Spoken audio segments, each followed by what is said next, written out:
My name is Luca Baroni, and I'm honored to be moderating today's panel, New Ways of Looking at Italian Renaissance Drawings, as a representative of the new journal L'Idea, which I'll introduce shortly. We are joined today by 5 outstanding experts whose work bridges connoisseurship, curatorship, and technological innovation. Together, they'll offer us fresh perspectives on how we catalogue, conserve, share, and understand old master drawings, combining historical insight with new research tools. Our session today begins with 2 presentations focused on innovative tools and digital platforms. We'll then move into a broader discussion led by 2 curators whose work has deeply shaped how we think about Italian drawings. Let me introduce our speaker in order of their contributions. First, we'll hear from Rachel Hapoienu, Assistant Curator of Works on Paper at the Courtauld Gallery, where she previously served as Drawing Cataloger. Rachel curated 2 important exhibitions, Fakes from the Collection and Drawn to Blue, Artists' Use of Blue Paper, which both relied on advanced technical analysis of the VSC scanner, the tool she'll be presenting today. Next, we'll welcome Will Pace, founder of Hopscotch Studios, and Tom Nevile, head of research at Day and Faber, and co-founder of Trois Crayons. Tom's recent publication on Robert van den Hoek appeared in Master Drawings in 2024. Today, they'll introduce the Trois Crayons Museum Forum, a new digital platform for the drawings community. They'll walk us into its structure, user interfaces, and intended applications for both museum and the public, and share insights into its future development. After these 2 presentations, we'll open the discussion with Martin Clayton and Catherine Whistler. Martin Clayton is Head of Prints and Drawings for the Royal Collection Trust and has worked in the print room at Windsor Castle since 1990. He will offer us an overview of the Royal Collection's Italian drawings, how the collection was shaped in the 17th and 18th centuries, catalogued in the mid-20th, and how is now being revisited through projects such as the Cassiano dal Pozzo catalogue, Prince Albert's Raphael collection, and George III military maps. Martin will also share updates on the technical research surrounding Leonardo's forthcoming revised catalogue. Catherine Whistler, former keeper of Western art at the Hapoienu Museum, has spent the past decade focusing on the study of drawings, culminating in the 2017 exhibition, Raphael, the Drawings, and her monograph, Venison Drawing 1500 to 1800. Catherine is also a member of the scientific board of L'Idea, a role for which we thank her most warmly. She will speak about the Hapoien's effort to produce a new catalogue of its Italian drawings, moving beyond the foundational catalogues by Parker and McAndrew and toward a more accessible, collaborative, and research-driven model. Her talk will show how discoveries, both technical and historical, emerge when curators, conservators, scholars, and institutions work together. With Catherine's permission, I'd also like to acknowledge, on her behalf, the generous support granted to the Hapoienu Museum by the Getty Foundation's Paper Project, which made this important work possible, supporting curatorial fellowship held by Dr. Ian Hicks and Dr. Rachel Boyd, as well as the contributions of Angela Maria Ceto, with additional backing from the Tavolozza Foundation and the Ratchen Foundation. Before we begin, Trois Crayons has kindly allowed me to introduce a project that I'm especially proud to be part of. The launch of a new journal, L'Idea, Testi, Fonti, Lessico, Disegni. L'Idea is a brand new, gold open access, peer-reviewed digital journal devoted to the study of drawing. It is completely free for both authors and readers, and it aims to be an inclusive, multilingual, and collaborative platform for European and international research. L'Idea upholds the conviction that drawing is not only a central mode of artistic expression, but also a powerful tool for thinking, analysis, and visual communication across time, disciplines, and geographies. That's why the journal is structured into two complementary parts, one devoted to writings, sources, and theoretical artistic vocabularies. The other focused on drawings, their interpretation, attribution, historiography, and materiality. The journal was born from a European project funded by Next Generation EU and coordinated by the principal investigator, Professor Vita Segreto of the Accademia di Belle Arti di Roma, which is here with us today. It is a part of a broader project supported by the Italian Ministry of University and Research and the European Union. L'Idea pays tribute to the rich Italian tradition of drawing connoisseurship, evoking figures such as Leonardo da Vinci and Federico Zuccari, while embracing digital tools, fostering open dialogue across disciplines, and building a research community that links museum, universities, and collection throughout Europe and beyond.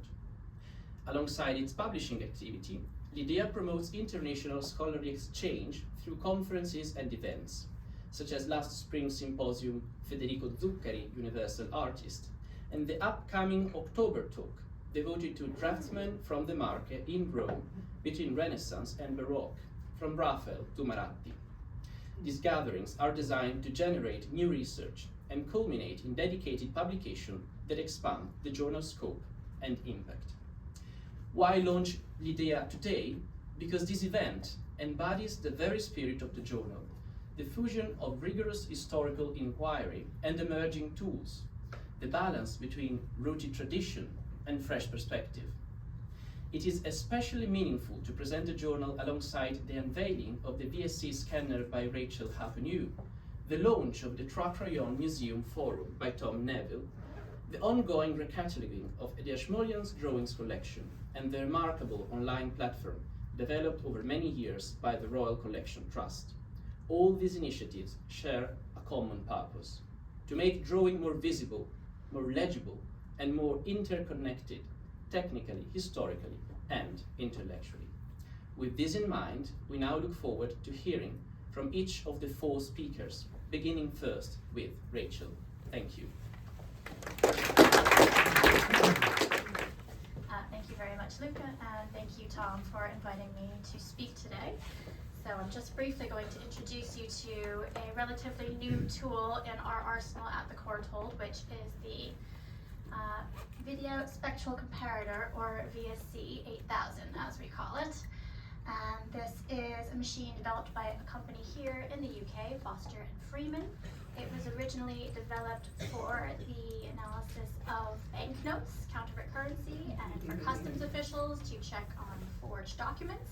But we're not using it for any of that. We have repurposed it, as have many museums, for the technical analysis of works on paper.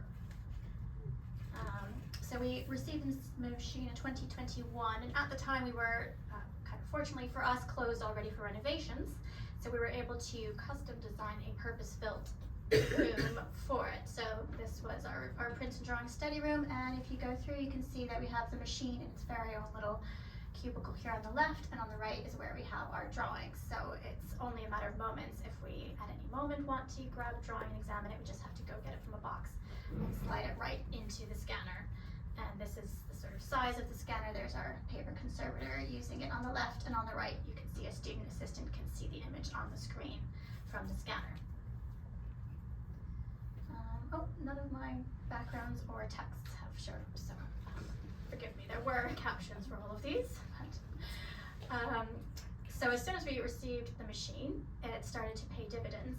So it uses multispectral imaging techniques such as transmitted light, ultraviolet light, and infrared. And so we've applied that to many of our works on paper.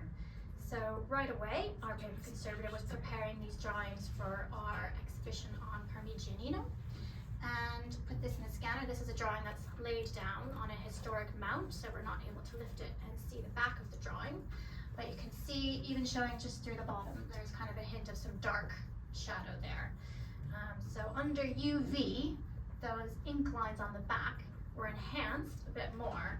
And if you turn it, with a little bit of added Microsoft Paint on top, you can hopefully see that hiding on the back of this drawing is another drawing of the profile head of a bearded, balding man. And so that was our first discovery made with the VSC, this new Parmigianino drawing. And similarly, another drawing by the same artist, again, a sheet that's laid down on a mount, so we can't lift it to see the back. In transmitted light, it was evident that again there's a bit of a shadow here, and then when you apply it, transmitted light combined with infrared, this appears. So infrared is attracted to carbon-based media, so in this case I think it was the auspicious coincidence that the drawing on the front was made with iron going, which contained no carbon, and the drawing on the back seems to be black chalk, which contains a lot of carbon. So under infrared you have this auspicious occurrence where the drawing on the front completely disappears and the drawing on the back emerges for the first time in several centuries. So again, the discovery of these two brand new unknown drawings by Parmigianino was very exciting. The infrared can also just be used to better view underdrawing in general. Here's an example by Simonini, and you can see evidence of the black chalk underdrawing even just from here with your eyes, but again, if we apply infrared, here's a close-up, you can see the media is quite heavy and dark, but under infrared, you can really get a sense of those black chalk underdrawing hiding right underneath the ink and the wash. And again, here's an example of the underdrawing on the legs. I'm afraid I stray occasionally from both Italian and Renaissance in the service of demonstrating the work we've been doing with the VSC. But here's a drawing by Stradanus, who was active in Italy. And here is under raking light. You can get a really strong sense of the fact that he's manipulated this paper, was unsatisfied with the lower corner of the drawing, cut it out and replaced it with a different sheet of paper to rework the drawing. But then under infrared, it becomes evident that even then he wasn't satisfied, because you can see he's also reworked it.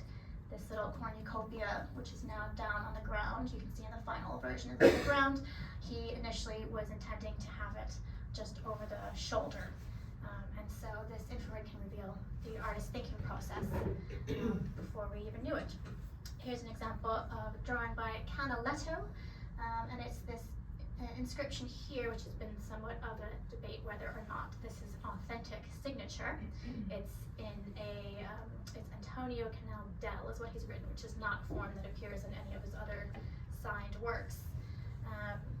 Under UV, the inks all appear the same, but again, under infrared, the ink just in that inscribed name has disappeared.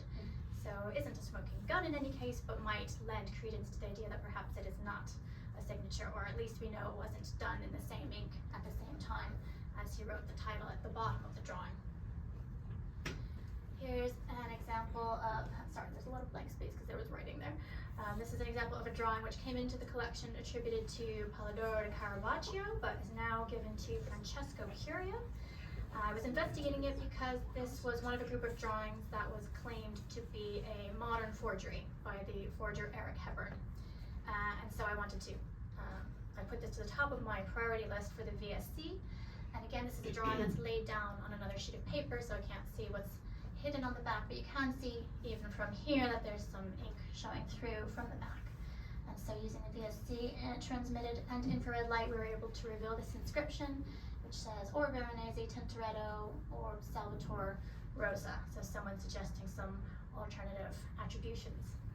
At the same time, I discovered, I didn't know there was another hidden inscription up here, but the scanner revealed that this is hiding up there. Stizzi di penna di più modi.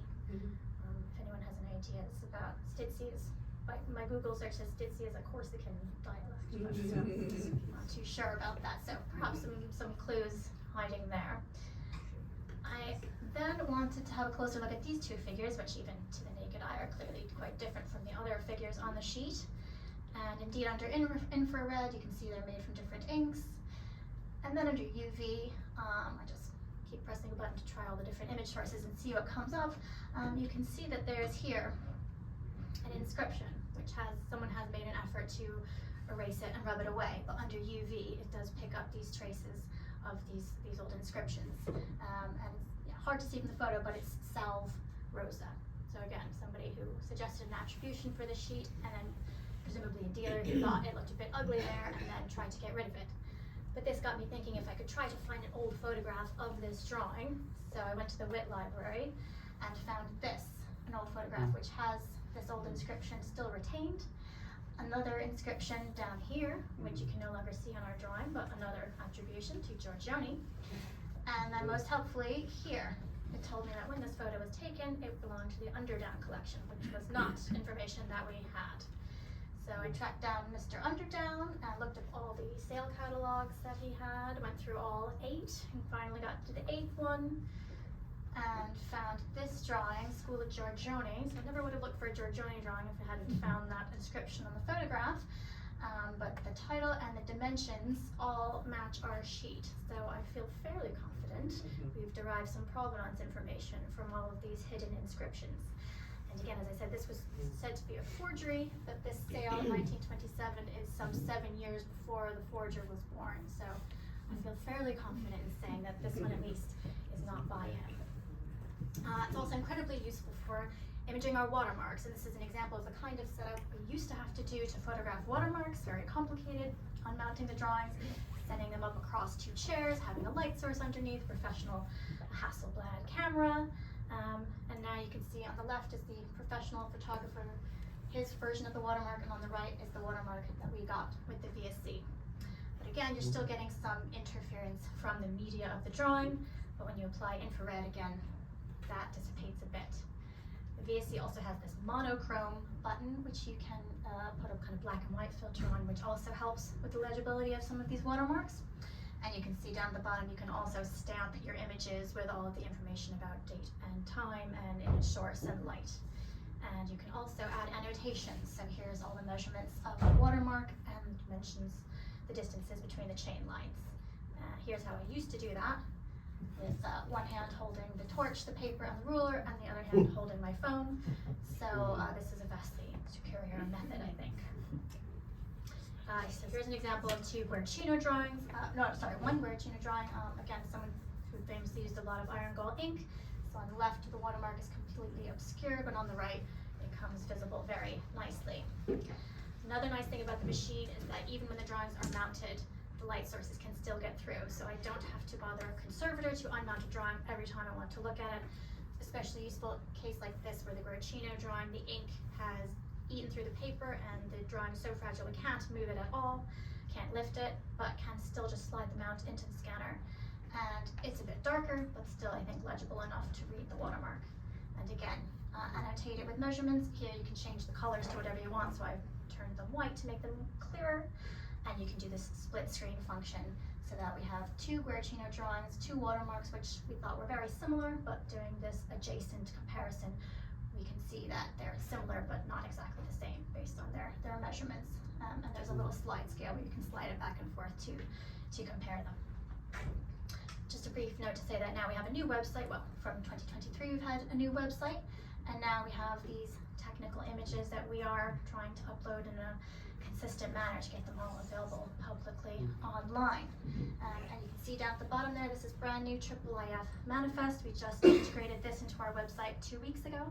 IIIF stands for International Image Interoperability Framework.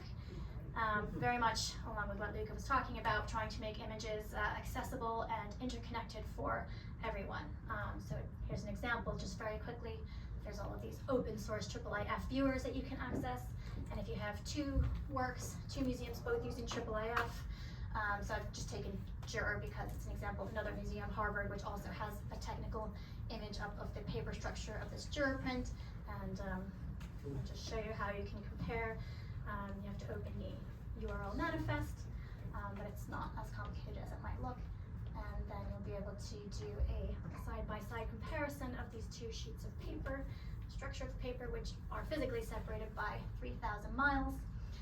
But as more and more museums integrate IIIF and contribute technical images to their websites and make them publicly available, we're hopeful that we can all contribute to new research and new discoveries.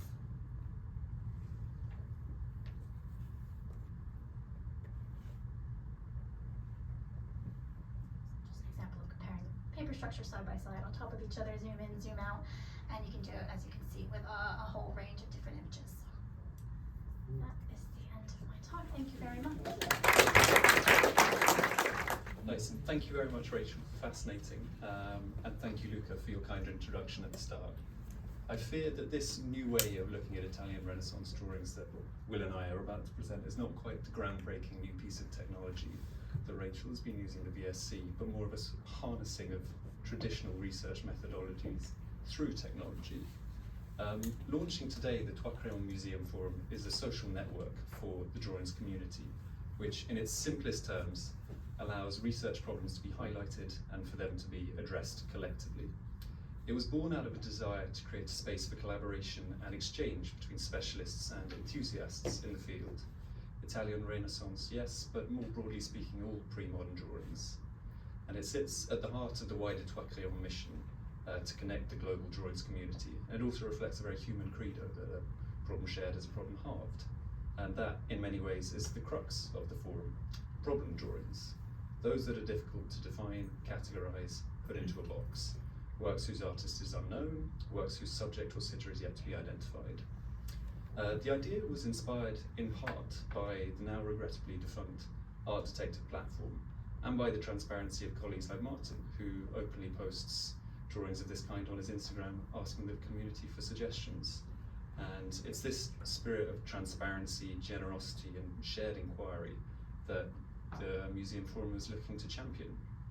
I was reminded of its value recently when attending the Getty Paper Project's final workshop, and to close the session, all the participants were invited to share a research problem, and in each case the group proposed next steps, potential solutions, and ways of moving forward. And it seemed that an intractable problem may just need to be seen by the right pair of eyes to move forwards. So the Museum Forum is in many ways an attempt to recreate that workshop environment digitally. So that those conversations last longer, have ripple effects that go beyond that small group. At its simplest, it's a free-to-use online platform, as you can see here, and Will's about to take you through how it all works. It's a subject specialist network designed to foster exchange, crowdsource knowledge, and deepen the understanding of pre-modern drawings in public and institutional collections. Museum partners, that is, curators, institutionally affiliated researchers, not private collectors, can post queries relating to drawings in their holdings. The wider community, scholars, students, dealers, enthusiasts, can respond in moderated discussion threads and share their ideas, much like the backing sheet or amount in a museum's collection, where people over the years have left their comments on an attribution, a subject matter, whatever it may be. A digitized version of that, in short. Though not exclusively geared towards this end, the queries will often be fairly elemental. Who is the artist? What is the subject? Who is the sitter? The kinds of questions that have fallen out of fashion and favour in academic circles, but form the foundations of our historical understanding and the backbone of any collection. So the forum draws on the hive mind of the community to answer these kind of questions. And it's something we've worked hard at Trois Crayons to try and service and bring together through the newsletter, through events like this, through the exhibition upstairs, and all our other initiatives. So hopefully it will offer a routine protocol for curators writing a catalogue, researchers leafing through an anonymous box.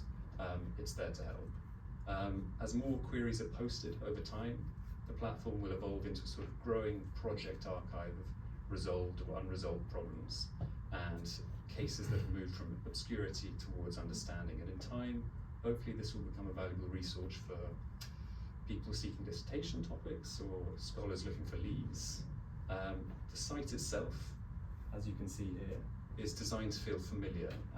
It looks much like a museum collection database, so hopefully it won't feel too, how do I say that, well timed. It's designed to be easy to use, is what I was about to say. Anyway, to walk you all through it, I'll hand over to Will. Thanks very much. Thank you, Tom. So I'm just going to very quickly take you through the website. As Tom said, it'll all look pretty familiar to you anyway, and is designed to be fairly straightforward to use. So we have a homepage here with a search bar into which you can enter the names of artists or museum partners, or pretty much any word that appears on the website. And below that, a brief panel of the latest 4 discussions that have been added to the website. And we're very conscious that we want to keep older discussions alive as well. So we've designed this next panel of discussions, the 4 below, to be randomized, so that I should be able to demonstrate this just by refreshing the site. So this is the front end that is obviously visible to any user who cares to log on to the website. It's organized very simply into discussions and museums.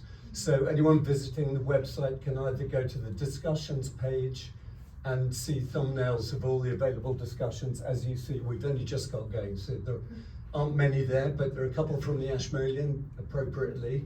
So I will just select one of those.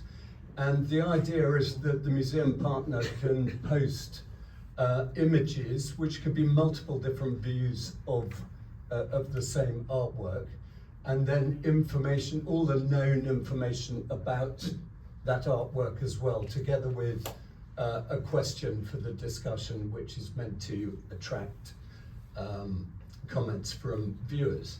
So there's a bit more information that's available in this pop-up light box, which can also include links to videos, links to our own museum catalogues, etc., provenance, literature, etc.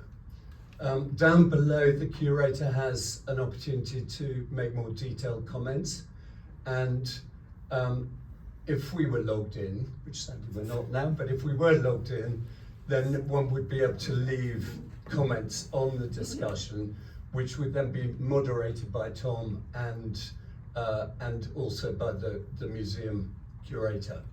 So there's a very simple sign-in process for anybody who wants to leave comments. They can literally just click on the sign-in at the top, and we just ask for their username or email, or if they are a new user, they would have to fill in a simple sign-in form.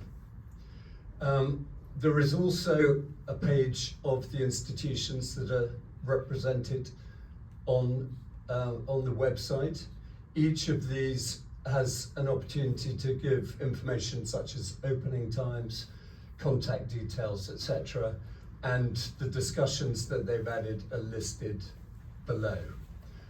With any of the discussions, if I just go back to the discussion page, in the left sidebar, the visitor is able to filter by school, by the period of the artwork, by the subject, etc. So if we just wanted to look at which discussions relate to the Dutch school, we've only got one at the moment, but there it is, and then that can be reset with this filter. So the bit that I can't show you now without signing in is that there is a partner portal which is accessed from the footer here, and effectively each partner who's registered, the museum partner who's registered, will be able to upload their own discussions, all their own information, and be able to control any of the discussions, make them active or inactive, and add details as they go along. We've tried to make it as comprehensive as possible in terms of the fields that are available to fill out, but obviously it is a work in progress, and it's only gone live today, so I'm sure there'll be improvements made in the future. Yeah, certainly. Yeah, we're very receptive to comments, feedback, anything that you think might make this easier to use on either side. Logging in, creating an account is very simple. You can do it through your Google account now. We're setting up a Facebook link, etc. So there shouldn't be too many hinges on that. And if you want to sign up as a curator or institutional partner, just get in touch with me and I can set that all up. So as Will has shown you, it's not meant to replace traditional connoisseurial practice or groundbreaking new technologies like the VSC. It's an assistant to that, basically. And like any community initiative, it relies on the kindness and generosity of spirits and the intellectual collaboration of the members of the community. So at the moment we're spreading words to experts and specialists around the world in the hope that this won't just be, we won't just ask for their assistance. Hopefully we'll be able to assist them. This will hopefully be a reciprocal thing for everyone. And we're looking at ways of making it more involved, doing live sessions perhaps, more specialised, focused mail-outs, things like this to keep discussions active. So, and a final point, as we move forward, we haven't installed this yet, but we're looking to install a way for external researchers who might look to you, submit a query about another museum's drawings. Hopefully we'll come up with a low input solution that doesn't require much from the curatorial side, doesn't chew up all their time, but allows external researchers to post queries as well. So that will be coming in the coming months. The forum won't solve everything, and there is certainly value in anonymity, as Catherine well knows from her work in the anonymous drawings. But it creates a space for the conversations that can do. So please, when you get home this evening, do sign up, share it with your colleagues, explore the initial discussions and share your ideas where you can. Or as a prospective museum partner, please get in touch. There we are. Thank you, Tom. Good afternoon, everyone. I'm going to cover quite a lot of ground in quite a short time, so do bear with me. And I'm going to be talking not just about Italian Renaissance drawings, but about probably most schools, most periods and drawings, and prints as well, to give you some idea of how wide this has to be to really understand the state of cataloguing and knowledge of the Royal Collection of works on paper. You've got to start in the 17th century, really, which is when the collection of works on paper starts to take shape. And Charles II, in quite a short period of time, seems to have acquired most of the Renaissance drawings currently in the Royal Collection, about 2,000 sheets in all. If you saw the exhibition at the King's Gallery in the last winter, most of those drawings were Charles II acquisitions. The two major purchases, or acquisitions, probably gift rather than purchase, were the albums of drawings by Leonardo da Vinci and Hans Holbein. The empty album of Leonardo drawings survives, the album that had been put together by Pompeo Leone in Milan in the 1580s. And like many of the groups of drawings at Windsor, it's a large body of material that had been together as a group since the artist's death. The Royal Collection is very lumpy, and we have hundreds, sometimes even thousands of drawings by individual artists, and then very little or nothing at all by other major names. After Charles II's death, the collection is quiescent for about 80 years, until around 1760, right at the start of his reign. George III acquires about 15,000 Baroque and later drawings in a very short period around 1760. They were mostly bulk purchases. The collection of Consul Joseph Smith, bought from Venice, which included hundreds of drawings by Sebastiano Ricci, Canaletto, Piazzetta, a large group of Castiglione drawings as well, so not all contemporary, and this is one of the surviving albums that came with Smith's collection, one of the beautiful bindings that's common not just to Smith but also Algarotti and Zanetti collections as well, formed at the same time.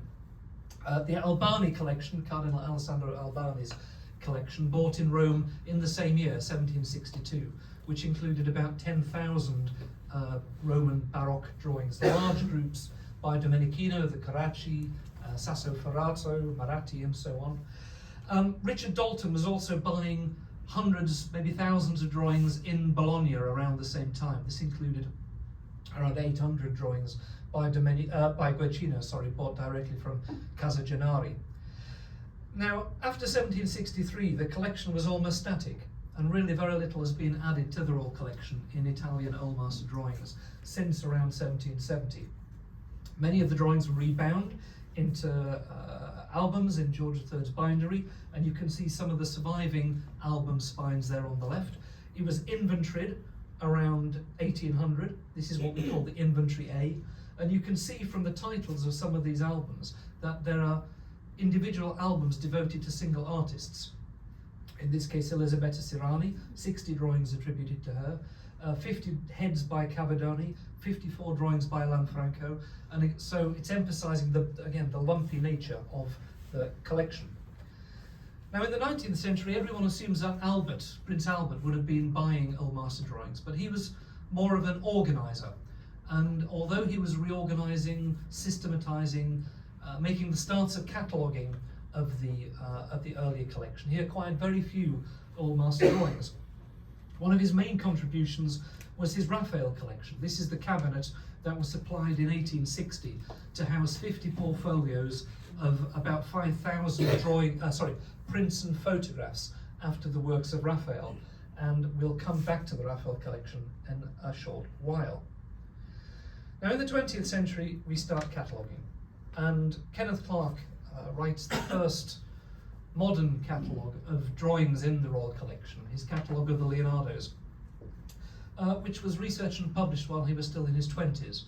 He was invited by Owen Morshead, who was then the Royal Librarian, to catalogue the Leonardos in 1931. The catalogue was published very quickly thereafter, published in 1935. And Clark went on, of course, to be director of the National Gallery, surveyor of the King's pictures, and so didn't have time, as Morshead had hoped, to move on to the remainder of the Italian drawings. This is Morshead in the librarian's study in 1935, and this fantastic letter that he wrote A.E. Popham at the British Museum in 1937, where he's asking Popham for his help in cataloguing the collection, and says, "From time to time I toy with the idea of advising that the drawings should be handed over to the British Museum." And I've mentioned this to Hugo since. He said, "We don't want them, we don't have space, so don't even think about it."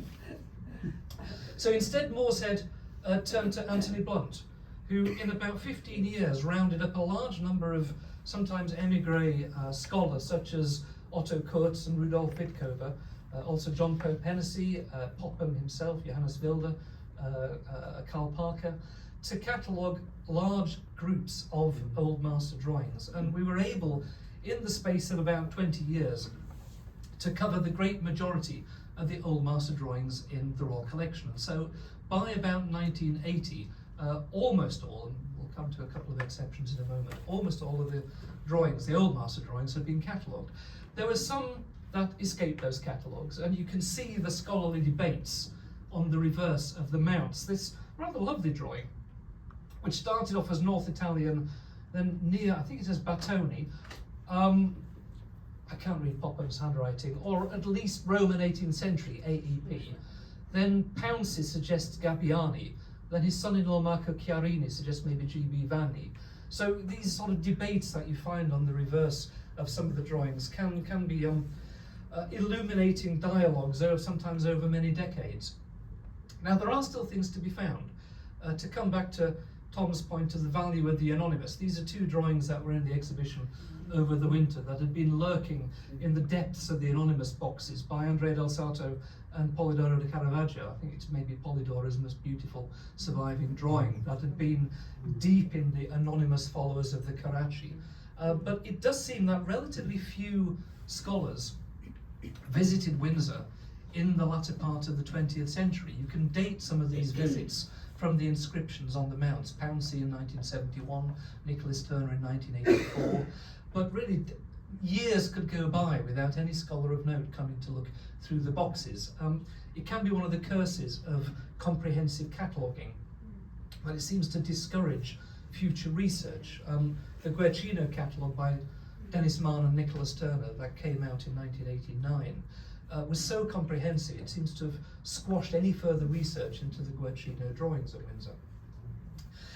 Now in the 1990s we began the internal computerized database of drawings, and by 1997 every work of art in the Royal Collection was on this computerized database. It's been through a couple of technical updates since, but this is the sort of information, sometimes quite skeletal, that you see about the works in the collection. And in about 2002, this, in a big bang, went online, and so you can see almost all of the drawings in the Royal Collection now on our online database, rct.uk.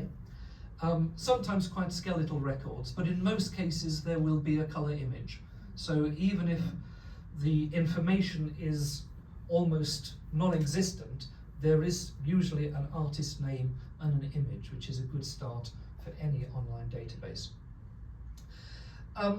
We have, however, worked over the last 30 years mostly on exhibition-focused research, taking small areas of the collection for exhibition, writing full catalogues of the drawings in those exhibitions, and so cataloguing in depth small segments of the collection. But the three bulk cataloguing projects have been these. First of all, the Cassiano dal Pozzo collection.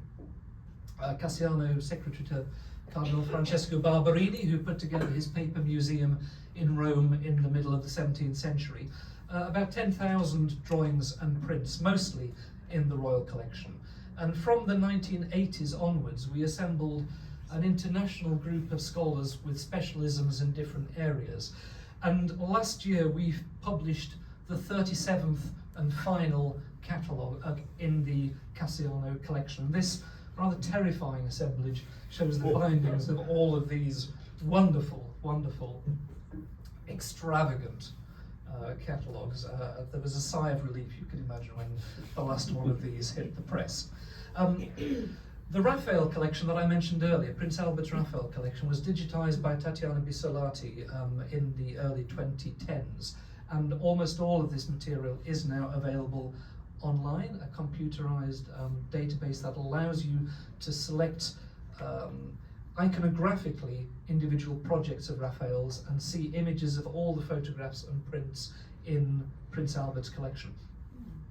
It's a collection that was put together in the mid-19th century, but it was waiting for the internet age. It feels like it was waiting for this moment to be able to search through these very heavy and unwieldy portfolios. So I do encourage you to have a play around with that, because there are all sorts of odd things in there. Some drawings that were last at auction or in known collections in the 19th century, where the only image exists in the Raphael collection. And thirdly, George III's collection of military maps, which doesn't sound a very obvious subject for a discussion of Italian Renaissance drawings, but because this collection includes Cassiano's group of early Italian images of battles, sieges and fortifications, there's quite an interesting group of 16th and early 17th century material from Cassiano's collection in the George III's military collection. Now, in the last few years, we have undertaken technical investigations, mostly concentrated on the Leonardos, which Alan Donithorne was leading, and he published a book, Leonardo da Vinci, A Closer Look, in 2018 or 19, which includes fairly standard microscopic images, but they can be quite revealing of the combination of dyes and pigments that you see in this particular Leonardo map. Some infrared images, which we've also seen Rachel showing, and these can show sometimes the quite extensive black chalk underdrawing in some very familiar Leonardo drawings. And investigations particularly of the metal point drawings. This is one of the best known of Leonardo's metal point drawings. It's clearly silver point, and when you look at the drawing in incident light, you can see this very reflective surface. It's quite startling when you tilt it towards the light, but if you look at it in transmitted light, you can see how rough what appears to be a smooth preparation layer actually is, these two layers of different brushstrokes. Go in detail to that and you can see the craquelure and the popped air bubbles from which the that were caused through the process of brushing the preparation on the surface of the paper. And we also investigated the problem of the disappearing metal point drawings, and we went to the British Museum, to UCL, and to the UK's Diamond Light Source at Harwell in Oxfordshire. And the drawing on the right, I promise, this isn't a mock-up. We actually took this drawing, 912321, and put it in the path of an extremely high energy X-ray beam, which I had to be reassured by the technicians was not going to burn a hole in it. I had some James Bond images of little black smoking holes appearing in the middle of the drawings. But it does allow one to investigate in very fine detail the composition of the metal point lines. And it shows that this drawing, this very strong metal point drawing, has in the red box on the right a very good peak of silver. In the red box on the left, hardly any copper and zinc. Whereas this drawing, where the metal point has faded almost to invisibility, has almost nothing in the silver and very strong signals in copper and zinc. And so it seems that these drawings, these metal point drawings, are not silver point drawings, they are in fact copper point drawings, and the copper has converted because copper is more reactive than silver. Copper has reacted to transparent salts and that's why the drawing has become invisible. Now, all this is part of my current project. I've started recataloguing all the Leonardos at Windsor. It's a project that I'm anticipating will take about 5 years, so hopefully less than a century after Kenneth Clark's first edition in 1935, there will be a new full Leonardo catalogue incorporating some of this technical research. That was very quick, and I'm now going to pass it over to Catherine. Hello everybody, it's lovely to see you all here, and I'm going to take you inside one particular project at the Hapoienu, where we're creating a new, fairly concise online catalogue of the Italian drawings. This is going from the 15th through to, in fact, the 20th century. There's a couple of Anigonis, for example, and I'm just showing you here something of the range of the collection, with drawings acquired from the later 19th century right through to recent times. So our idea is that we'll be providing entries generated from our own collections management system, our museum database, which will have all the essential information and select bibliography, and then accompanying text that will give, we hope, up-to-date evaluations of the drawings in terms of authorship, iconography, dating, but also importantly written in a clear and accessible way. And this is roughly, you know, a shortish one and a longish one there, so that's roughly what it will look like. So it's going to be part of our single searchable online catalogue overall. It's almost finished, if such things can ever be finished, but I'm hoping that we will be able to launch it before the end of this year. This catalogue builds, of course, on the monumental work of Carl Parker on the left, 1956, and the supplementary catalogue written by Hugh MacAndrew in 1980. And we all stand on the shoulders of giants. And I find myself very much in sympathy with Hugh MacAndrew, who wrote in 1980 in his introduction that he would never dream of rewriting Parker's catalogue, not just because of the impossibility of such a task, but because of the impotence involved. And I do feel rather similar about our initiative, but I feel it is necessary to do this. Parker's volume of 1956 catalogues just over 1,140 drawings, and it lists others fairly briefly. Hugh MacAndrew presented further acquisitions. He updated many of the attributions and information in Parker, and very importantly tackled a major omission from Parker, the sort of secondary series, if you like, known as the unmounted series. So there on the right, MacAndrew provided a checklist of 383 mainly anonymous drawings, including many copies, very much in the form of a brief checklist. So the new catalogue overall involves almost 2,350 drawings, but it does not include our Michelangelo and Raphael holdings from the Thomas Lawrence collections, which either have been or are the subject of separate in-depth cataloguing projects. It does include many works that were effectively omitted by Parker and indeed by Hugh MacAndrew, such as the Talman collection, which is about 600 drawings, partly because Hugh MacAndrew intended as a separate project to take that forward, but unfortunately that didn't come to fruition. Now, as a university museum, the Hapoienu did not, until the time of Carl Parker, that is from 1932, it did not actively or strategically collect Italian drawings. The works that we have vary hugely in quality and importance. The collection includes some distinctive groups, such as Italian drawings, so two on the left, owned by the late 18th century antiquarian collector Francis Dowse, which came as a bequest to the university in 1834. Drawings, one example there in the middle, by the interesting if rather eccentric collector, the Reverend Robert Finch, again a bequest to the university in 1830. And we also have, amongst the many, many drawings by the Scottish architect James Gibbs, a large number of Italian drawings, again, many of them completely uncatalogued. So there's definitely a need for a new catalogue. The numerous omitted or previously uncatalogued works, some of which we found in obscure locations in the print room, boxes of European unmounted or indeterminate or the wonderful Netherlandish rejects. Others, as I say, had simply been listed previously but not described or catalogued. So So as I say, first of all, that is one reason for a new catalogue. A second reason, if you like, is that the presumptions around the classification of drawings have changed. We have different expectations today of what might be worthy of detailed attention. Now, the Getty Foundation grant, importantly, amongst many other things, allowed for an intensive campaign of photography. So we've high-res images now of the same quality right across the Italian drawings collection, and they should be available online.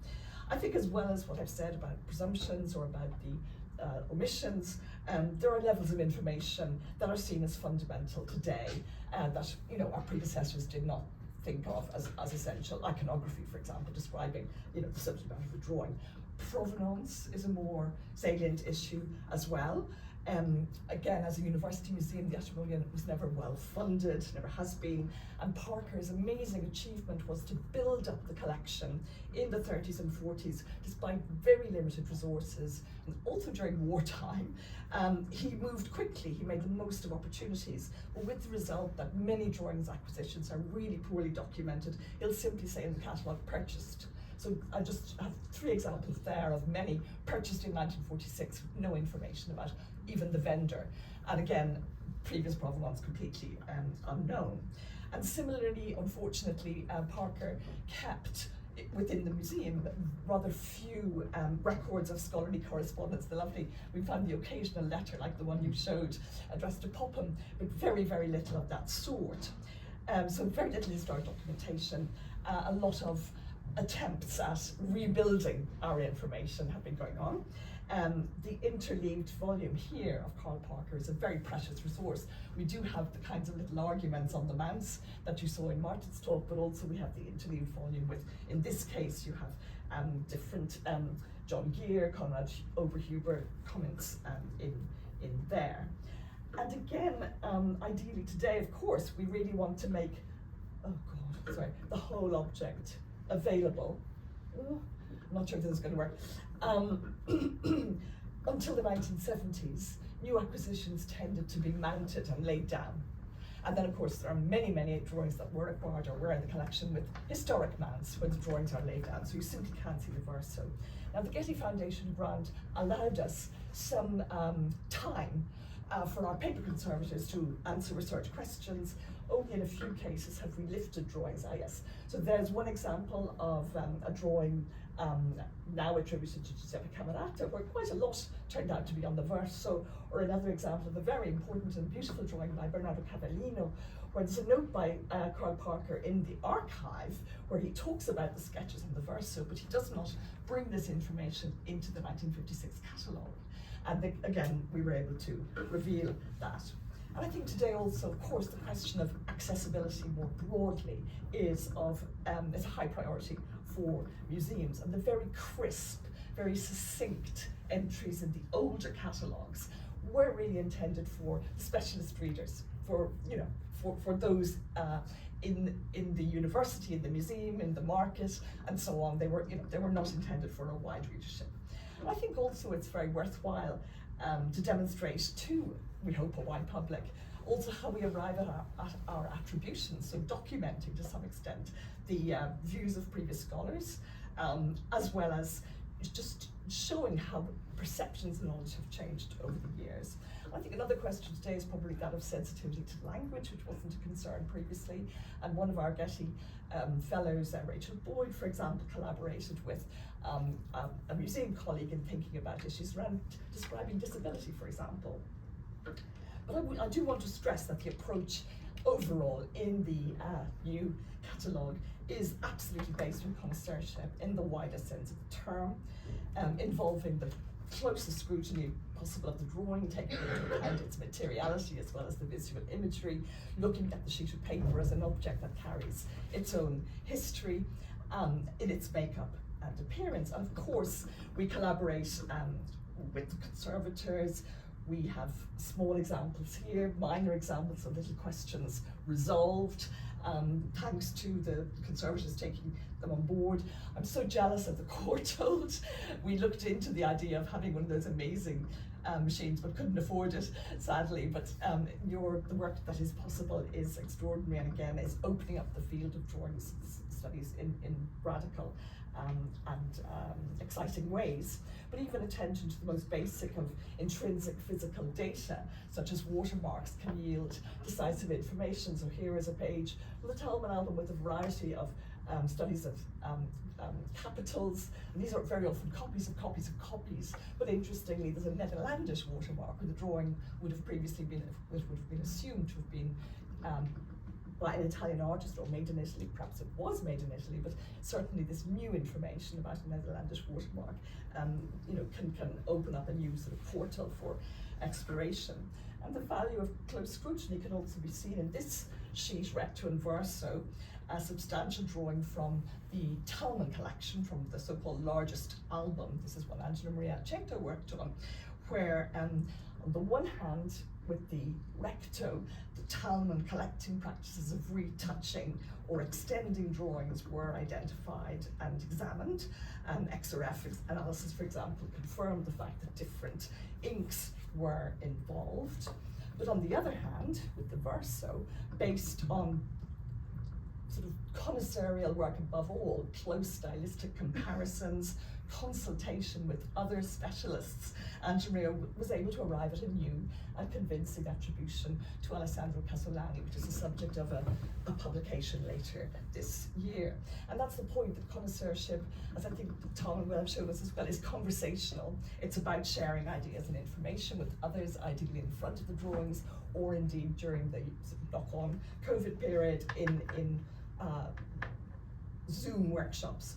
And I certainly have many, many scholars to thank, some in this room today, for pointing the way to new attributions, or just for puzzling at length over drawings during visits to the print room.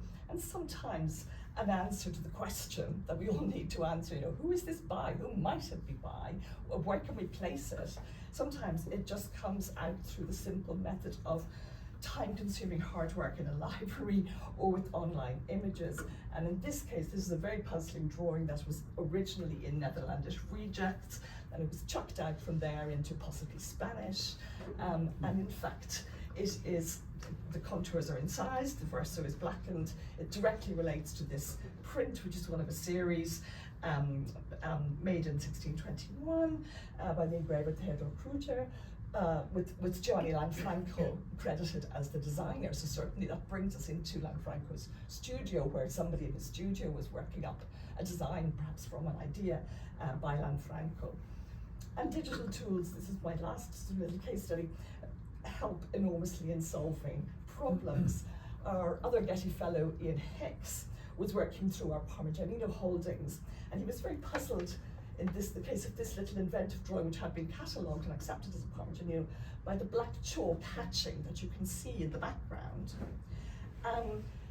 He was delving through the archives as part of his work overall during his fellowship, and he found this object, previously unknown and unrecorded, where there's actually, as you can see, part of a drawing with a sort of little index card mounted with it, with Carl Parker's handwriting, saying Parmigianino, part of cut drawing with small figures presented by H.M. Kalman, N.B. Cunningham Mark, looked 476.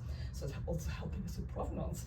So this is a real mystery, but Ian's, again, his use of digital tools helped to solve the problem, and also helped to think about, it's still a fragmentary sheet, but at least he could think a little bit further about what was going on this sheet, and is able to say that the drawing is not by Parmigianino, but is by a later follower. And again, that's quite a complicated catalogue entry to have to write. So just to conclude, our planned online catalogue stems from our duty as a university museum to do research on the collection, so as to make correct information available to as wide a public as possible, and in a way that's accessible and engaging. So we want people to feel confident about the scholarship that is involved, but we also want people to be interested and be curious in what they might even come across accidentally by browsing online. The sheer size of a collection presents huge challenges, and again, the collaborative nature of being able to talk to so many people, email people with questions, and so on. I think I feel I have to say, having worked also on paintings quite a lot in my career, I think the drawings community is a wonderfully generous and friendly one, where helpfulness seems to be, you know, a sort of characteristic. So the challenges, for example, mean also knowing where do you stop. If you have 2,350 drawings, you know, you cannot do a comprehensive deep entry on every single one of them, or you'll be here until, you know, kingdom come. You have to be able to say this entry is adequate. You have to be able to say the bibliography is just going to be very selective. You have to be able to say, look, we're always going to have puzzles. You know, in the case of these 3 drawings, this one oscillates between Perrin del Vaga and Niccolo dell'Abate. It's not by either artist, but loads of people have looked at it and kindly given me their views. The wonderful double-sided sheet there is absolutely, I'd love to talk to people afterwards about it. And over on the right, another double-sided sheet, which Parker very tentatively thought might be from Andrea Sacchi, but it's not, and we're in early 18th century Rome, and I have an idea about it. But, you know, these things we're not going to solve everything, and what we have to do is, you know, a catalogue presents a snapshot of our current knowledge. One has to send it out into the world, send it out to that global audience, and hope that others will take the research forward. Thank you very much. Thank you all for sharing these incredible new perspectives, which, as we have seen, are deeply rooted in the past and in the work of 19th century, 20th century major scholars. So thank you again for offering us these insights, and now we are open to questions of all kind. It seems to me if you get a large enough database to take years, you could run AI programs to match, and that wouldn't give you the connoisseurship necessarily, but it would give you the raw material that takes, you know, a lifetime sometimes to find, or not even find in a lifetime. Any thoughts on that? I'm looking forward hugely to the moment at which the entire holdings of the Whitman Library are fed into AI, and it can match up drawings and painted compositions. Now, all that would do would be a match, and of course that would then not distinguish between preparatory drawings and copies after, or engravings after, or derivations and so on. That's something that I don't anticipate, though of course there are many things that we can't anticipate. That I don't anticipate machine learning, which I prefer as a term to artificial intelligence, would ever be able to do satisfactorily. There always will need to be some human input, but as a way of throwing up raw material and potential leads, and who knows, it may be that machine learning will reach a pitch quite soon whereby it can get a handle on style and can do something with the style of drawings, I think, rather more easily than paintings, because the trace, certainly the pen line, is something that may be susceptible to that sort of analysis. Until we try it, I don't think we can know whether the results will work, but that sort of machine learning based on image recognition is well within the scope of current AI programs, and I'm sure that given a big enough database, it will throw up interesting results that actual people can then work with, rather than providing anything definitive.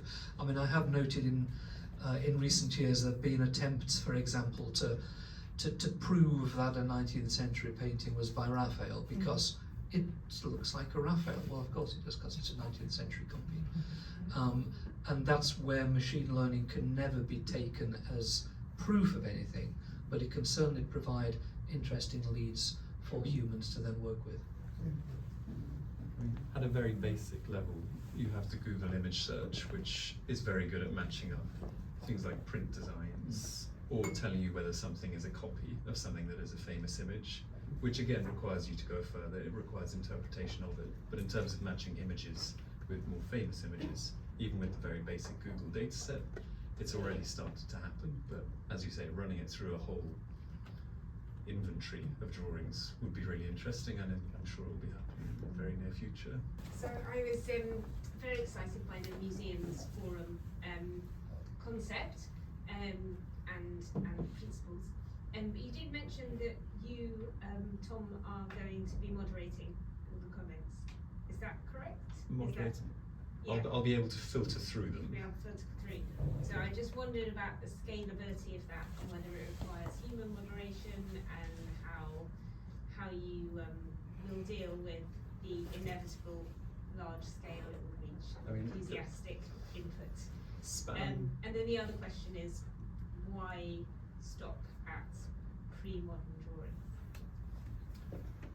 Not a hard cut-off, just the area that we look at predominantly as Trois Crayons, and in which this kind of work is more relevant, I think. Long histories of connoisseurship within the pre-modern drawing field. Quite often there are, I don't know, 100, 200 years worth of provenance that is missing. Yeah. So I think it's The gaps are bigger. Exactly, and it lends itself slightly better towards this, but there is no reason that it shouldn't stretch into the modern day. And in terms of moderation, there are sort of spam filters in place to deal with anything nefarious that might get into it. And moderation can be carried out either by me or by the museum partners. They'll be able to filter through what comes, and they'll be able to control the quantity of drawings they put up. Yeah. So we're not expecting an entire folder to come on at once. We imagine it will be more research or project based. So if you're writing an article on a specific subject or going through a specific book at the same time, we're hoping there won't be an overload, but we shall see. Here's hoping. Could I ask Rachel a question? Which is just really to ask you, we saw some of the amazing results that you've achieved through using the system. What are the sort of difficulties, if you like? What's the other side of the coin? What are the drawings that don't allow you to do anything with them? There are quite a few limitations of the machine. So because it was designed for banknotes and passports, the viewing window is very small, so not that big. So any drawing bigger than that, we have to take multiple images and stitch them together. So when you want to look at a drawing under multispectral imaging and try different light sources, it then becomes much more laborious. You have to do all different ones and then move it, and then try again, and then move it. So that takes a bit of time. The microscope function also does not work very well. It gets very fuzzy and yellow when you go kind of above 10 zoom. So for anything that requires in-depth microscope, then we do need to go use the conservator's digital microscope across the way, which becomes more complicated. So there are definitely limitations, and there's, for every drawing where we make discoveries, there's 100 drawings where you don't find anything. You don't know what's out there until you try and find them.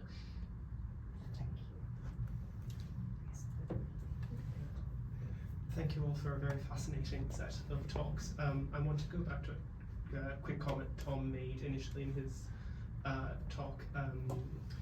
We've heard a lot here about how these new technologies are so incredibly useful in answering the basic questions of connoisseurship: who, what, where, when, why.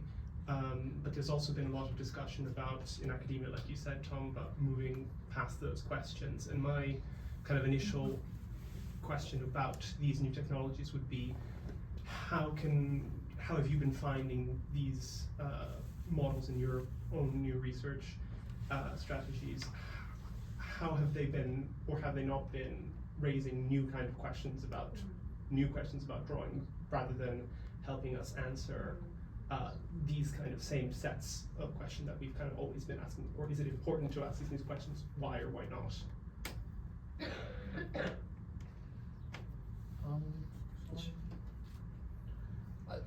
I think that, from my point of view, I'm not seeing myself in a position as having to answer questions. The basic function of the curator is to make the material available and to catalogue something as transparently as possible so that other people can use it as they wish. I'm not at all protective. I'm not a gatekeeper of information. I'm there to make the information freely available, the images freely available for other people to use as they wish. And because I am approaching the subject from quite a traditional drawing's physical connoisseurship position. I regard the objects that I look after as primarily objects. They're not images, they're three-dimensional objects. They've got thickness and a front and a back and a layering of materials and so on. And it's my role to make that information as clear as possible. Now, obviously it needs to be findable for the third-party user, and that's why cataloguing of subject matter, of artist, materials and so on is essential. But I'm not the one to pose or answer the questions. That's for everyone else out here. So my role I see is quite limited, but very much to make the material available for as many people as possible. That's what the catalogue should be.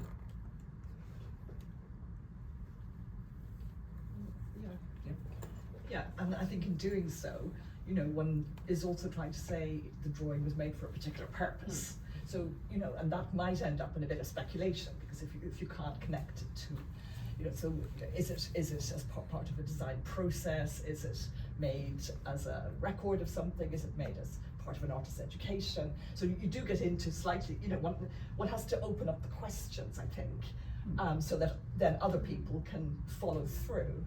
And I think maybe the same thing, sometimes subject matter can, you know, requires a bit of interpretation.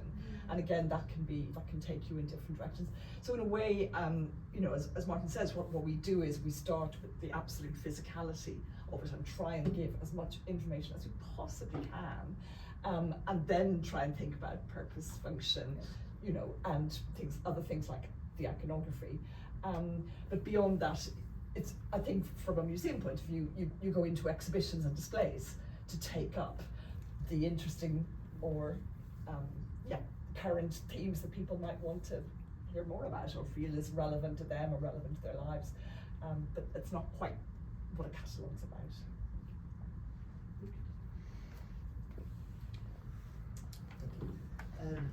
Thanks very much for such a fantastic talk today. There are experts from technical department, there's experts from theoretical side of things.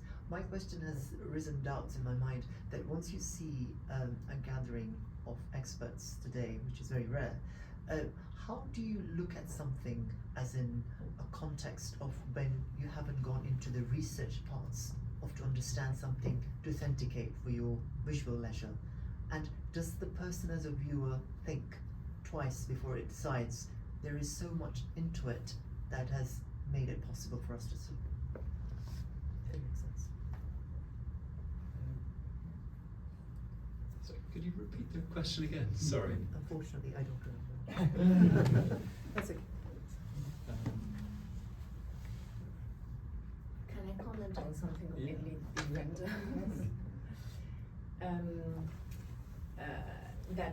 When we're talking about AI and the idea that maybe one day would be wonderful, when with library images or other databases, those sorts could be all sort of be able to match with other works. I think that Robert Erdmann, who has done some work on images and especially study of watermarks and etc., is sort of building a model which works mainly for prints rather than for drawings, whereby and especially if you have a large collection of prints, that would take you a lot of time to catalog it. Taking the image, the model is able in fact to catalog it based on images elsewhere, like using the British Museum database or the Met database, where there are a lot of similar prints of the Rijksmuseum. And so just by inputting the image is able to immediately sort of recognize and identify the name of the artist, the measurements, impression, proof impression, state, and etc. Which that would be already for prints kind of collection a good advancement. Yes, I think the field of prints is so different from that of drawings in that case, where obviously you have multiple impressions in other collections. If only we could do the same quite as easily with drawings. Yeah, especially because, I mean, I was looking at the image just behind you, Martin, the very lovely drawing in that case. I mean, it's very, very difficult when you have multiple sketches, multiple ideas on one single sheet to be able to identify what this may relate to. Yeah. That's the kind of difficulty of drawings versus prints. Yeah. It's a good difficulty. we enjoy that We need to difficulty. leave some problems from. If I may add something on the topic of artificial intelligence, which is so interesting today. We are working as network of museums with the San Sepolcro Museum to make a digital 3D scan of the Piero della Francesca Resurrection. And the machine we're using is going to create about 1 billion point of data. So the scan of a regular size fresco is 1 billion information. In that case, human mind cannot really comprehend it. So artificial intelligence is the only way to be able to put together and make accessible this data. So looking at this drawing, which today we perceive as a two-dimensional image, but in the future it's most likely that we will have 3D scan and chemical analysis about the chemical components of, for example, the ink. The ink is very difficult, but it has been done with chalk or pastel or other materials like the pigments. And so basically a single object can generate thousands and hundreds of thousands and millions of information. And in that case, artificial intelligence is the only tool which will enable us to put together all this information. And then, for example, it will make easy to understand that the same chemical composition of the ink of this drawing is in a drawing in, for example, New Zealand in a public collection. Obviously, the job is up to the curators to gather as much as information as possible and to share it, but it's not possible to do this without the next stage, with this artificial intelligence connection in these huge amounts of data which are so bigger than our own mind.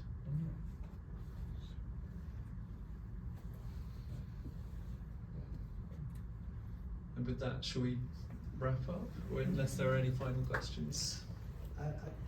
Has anyone thought of doing a catalog raisonné of catalog raisonné? So you have this kind of The mega mind. exponential. Well, no, thank you for offering. We look forward to reading this in a few years' time, so thank you. Thank you.